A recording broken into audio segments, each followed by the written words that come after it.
ഭാഗ്യം. ആരും എത്തിയിട്ടില്ല. എല്ലാരും എത്തുന്നതിന് മുൻപ് പ്രിയഞ്ചേട്ടൻ വന്നാ മതിയായിരുന്നു. ഞാൻ കാലില് വീണ് മാപ്പ് പറഞ്ഞാലും ആരും കാണില്ലല്ലോ. പാറുന്ന് നേരത്തെ എത്തിയല്ലോ. സൈക്കിള് മാറ്റി ബൈക്കാക്കിയോ? കൊറേ ജോലിയുണ്ട് ഉഷ ചേച്ചി. അലക്കൊഴിഞ്ഞിട്ട് പ്രസവിക്കാൻ നേരമില്ലെന്ന് പറഞ്ഞതുപോലെ ഇവിടുത്തെ കാര്യങ്ങള്.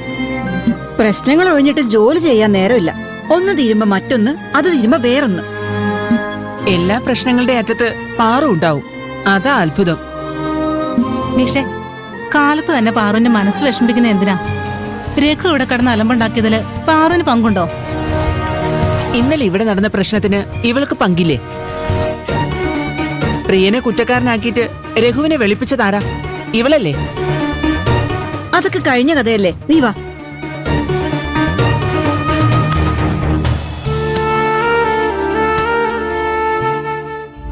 ഉഷേജി, സാറത്താറായി പോയിട്ട് പെട്ടെന്ന് വാ. പെയിന്റിംഗ് ഒത്തിരിയുണ്ട്. വേഗം ചെല്ല്. മോഹൻ ചേട്ടാ, എന്താ പാറു? എല്ലാരും എത്തിയോ? എത്തിയെന്നാ തോന്നുന്നത്. ജയന്തിയും സൗസും ഒക്കെ കയറി വരുന്നത് കണ്ടു. രേവതി വരുമായിരിക്കും. അമലയും പ്രവീണയും ഇതിനും കട്ടിംഗ് സെക്ഷനിലേക്ക് പോകുന്നത് കണ്ടു. കരുനാഗ എത്തിയിട്ടുണ്ടാവില്ല. സമയാവുന്നില്ലേ ഉള്ളൂ. അവരല്ല. പിന്നെ ആ മനസ്സിലായി. അവനിന്ന് വരില്ല. വരില്ലേ? അതെന്താ? അവനെ ഇവിടുന്ന് പറഞ്ഞു വിട്ടില്ലേ? പറഞ്ഞു വിട്ടുന്നോ? ആരുടെ കാര്യം മോഹൻ ചേട്ടൻ പറയുന്നത്? രഘു വന്നോന്നല്ലേ നീ ചോദിച്ചത്? ഞാൻ നിന്നെ ഒന്ന് വാട്ടിയതല്ലേ? നീ അന്വേഷിക്കുന്നത് പ്രിയനെയാണെന്ന് എനിക്കപ്പോഴേ മനസ്സിലായി. താഴെ പ്രതാപനോട് സംസാരിച്ചോണ്ട് നിൽപ്പുണ്ട്. ഇപ്പൊ വരും. പാറു, നീ ഇന്ന് നേരത്തെ എത്തിയോ? ഗേറ്റിന്റെ അവിടെ കാണാത്തത് കൊണ്ട് ഞാൻ കരുതി ഇന്ന് ലീവ് ആയിരിക്കുമെന്ന്. എന്തിനാ നേരത്തെ വന്നേന്ന് ചോദിക്കി. എന്തിനാ മോഹൻ ചേട്ടാ? പാറുനോട് തന്നെ ചോദിക്കി. എന്താ പാറു? പ്രിയനെ കാണാൻ വന്നതാ. പ്രിയനെ കാണാനോ? എന്തിനാ പുതിയ കുറ്റം കണ്ടുപിടിച്ച പാറു? പ്രിയനെ കുറിച്ച് ഇനി നീ എല്ലാ കഥകൾ പറഞ്ഞുണ്ടാക്കിയ ഞാൻ ഇങ്ങനെ ആയിരിക്കില്ല നിന്നോട് പെരുമാറുന്നത്. ഞാനും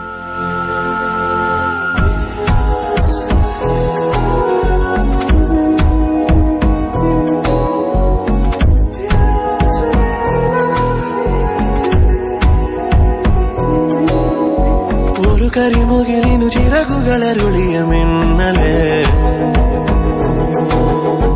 പുതുമഴ മലരുകൾ വിതറിയ കുറുമൊഴി തെന്നലേ.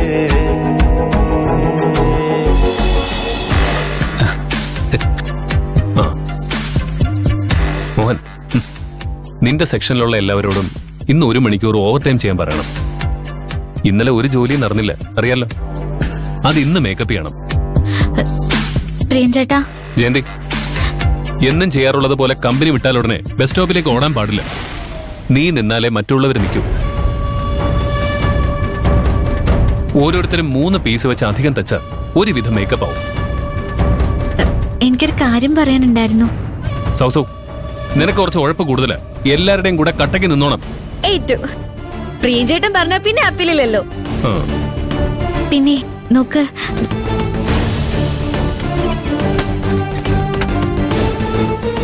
പ്രിയ, പാറു ഇന്ന് ആദ്യം വന്നത് എന്തിനാണെന്നറിയോ? നിന്നെ കാണാൻ. പാറുന് എന്തോ നിന്നോട് പറയാനുണ്ട്. മോഹൻ, സ്റ്റോർ റൂമിൽ പോയി മെറ്റീരിയൽസ് ഒക്കെ ചെക്ക് ചെയ്യണം. ആവശ്യമുള്ള സാധനത്തിന്റെ ലിസ്റ്റ് കിട്ടിയാൽ ഇന്ന് തന്നെ വരുത്താൻ പറയാം. പ്രിയ, പാറുന് എന്തോ നിന്നോട് പറയാനുണ്ടെന്ന് ഞാൻ പറഞ്ഞത് നീ കേട്ടില്ലേ? ഓവർ ടൈമിന്റെ കാര്യം എല്ലാവരോടും പറഞ്ഞേക്ക്.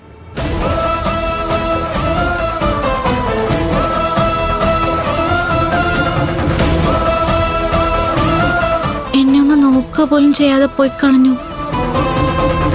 പ്രൊഡക്ഷൻ എങ്ങനെ കൂട്ടുമെന്നുള്ള ആലോചനയില്ല, അതുകൊണ്ടായിരിക്കും.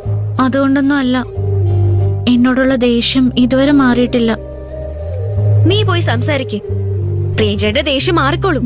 അതിന് സംസാരിക്കാൻ നിന്ന് തന്നിട്ട് വേണ്ടേ? നിനക്ക് പ്രിയനോട് സംസാരിക്കണമെന്നുണ്ടെങ്കിൽ അതിനുള്ള അവസരം നീ തന്നെ ഉണ്ടാക്കണം, എങ്ങനെയെങ്കിലും.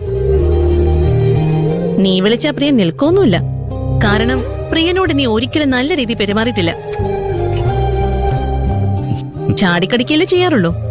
അത് പ്രിയന്റെ മനസ്സിൽ ഉണ്ടാവാതിരിക്കോ?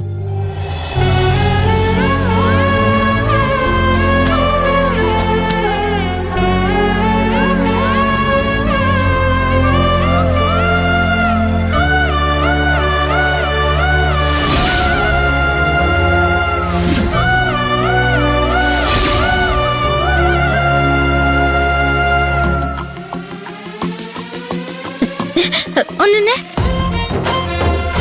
എനിക്ക് മനസ്സിലാവുന്നുണ്ട്. മനഃപൂർവ്വം എന്നെ ഒഴിവാക്കുന്നല്ലേ. എന്റെ മുഖത്തൊന്ന് നോക്കുന്ന പോലും ഇല്ല. പ്രിയൻ സർ, നീ എന്താ എന്നെ വിളിച്ചത്? പ്രിയൻ സാറെന്നോ? അങ്ങനെ വിളിക്കാൻ പാടില്ലേ?